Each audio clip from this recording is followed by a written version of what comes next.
তা করতে হলে বহু উদ্যোগ গ্রহণ করতে হবে, অভিজ্ঞদের সাহায্য লাগবে। আমরা যাদের সঙ্গে যোগাযোগ করেছি তারা বন্দর ব্যবস্থাপনায় বিশ্বের সেরা, সবচেয়ে অভিজ্ঞ। তারা ইউরোপ, কানাডা, অস্ট্রেলিয়া, চীন, দক্ষিণ কোরিয়া, ভারত, পাকিস্তান, তুরস্ক, মধ্যপ্রাচ্য ও আফ্রিকা সহ বিশ্বজুড়ে বন্দর পরিচালনা করে। তাদের কাজ বন্দর ব্যবস্থাপনা। আমাদের লক্ষ্য হলো বন্দর ব্যবস্থাপনার কাজ যত তাড়াতাড়ি সম্ভব তাদের কাছ থেকে শিখে নেওয়া। আমি গ্যারান্টি দিয়ে বলতে পারি, যদি 31 সালের মধ্যে আমরা বন্দরের কাজ শিখে ফেলি, এর পরবর্তী 5 বছরে অর্থাৎ 36 সালের মধ্যে পৃথিবীর যত দেশে যত বন্দর এই কোম্পানিগুলো চালায় তাদের বহু বন্দর এই বাংলাদেশিরাই পরিচালনা করবে।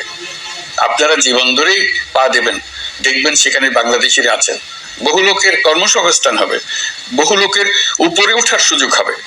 তাদের নিজেদের প্রয়োজনেই তারা আমাদের চাকরি দেবে। আগে যে কোনো জাহাজে চড়লে দেখতাম জাহাজের নাবিক চট্টগ্রামের কিংবা সিলেটের। বন্দরের কাজ একবার শিখে নিতে পারলে ভবিষ্যতে আমরা যে বন্দরে যাব না কেন দেখব সেখানে চট্টগ্রাম, নোয়াখালী, সিলেট আর বরিশালের লোক, বাংলাদেশের লোক। আমাদের বন্দর যদি আধুনিক হয় তা শুধু বাংলাদেশের অর্থনীতিতেই ভূমিকা রাখবে না, বরং আমরা নেপাল, ভুটান সহ পার্শ্ববর্তী সকল দেশের অর্থনীতিতে ইতিবাচক ভূমিকা রাখতে সক্ষম হব।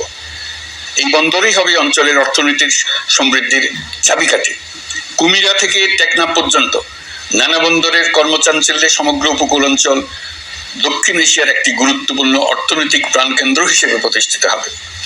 এই পুরো অঞ্চলে অনেকগুলো শিল্পাঞ্চল গড়ে উঠবে শুধু সমুদ্রের সান্নিধ্য এবং তার ব্যবহারের দক্ষতার কারণে। তার সঙ্গে গড়ে উঠবে আরেকটি নতুন শিল্প, আধুনিক পদ্ধতিতে সমুদ্রে মাছ পালন, আহরণ ও প্রক্রিয়াজাতকরণের শিল্প। এটি আরেকটি নতুন জগৎ সৃষ্টি করবে।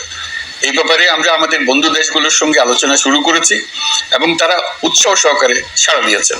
বন্দর ব্যবস্থাপনার জন্য আমরা যাদেরকে আনছি তারা পৃথিবীর যেসব দেশে কাজ করে সেসব কোনো দেশেরই সার্বভৌমত্ব, জাতীয় নিরাপত্তা হুমকির মুখে পড়েনি। আমি দেশবাসীর প্রতি আহ্বান জানাই, আপনারা নিজেদেরকে ভিত্তিহীন বিরোধিতা এবং অপপ্রচারের শিকার হতে দেবেন না। অন্তর্বর্তীকালীন সরকারের বন্দর ব্যবস্থাপনার উদ্যোগে আপনাদের দৃঢ় সমর্থন অব্যাহত রাখুন। যারা বিরোধিতা করছে তাদের প্রতিহত করুন। আপনারা জানেন আমাদের দেশে এখন 12 লক্ষ রোহিঙ্গা বসবাস করছে। প্রায় 1 লাখ রোহিঙ্গা এসছে 2023 সাল থেকে 2024 সালের সেপ্টেম্বর সময়কালে, যখন রাখাইন রাজ্যে ব্যাপক যুদ্ধাবস্থা বিরাজ করছিল। সেখানে চলমান সংঘাত ও মানবিক পরিস্থিতির কারণে এখনো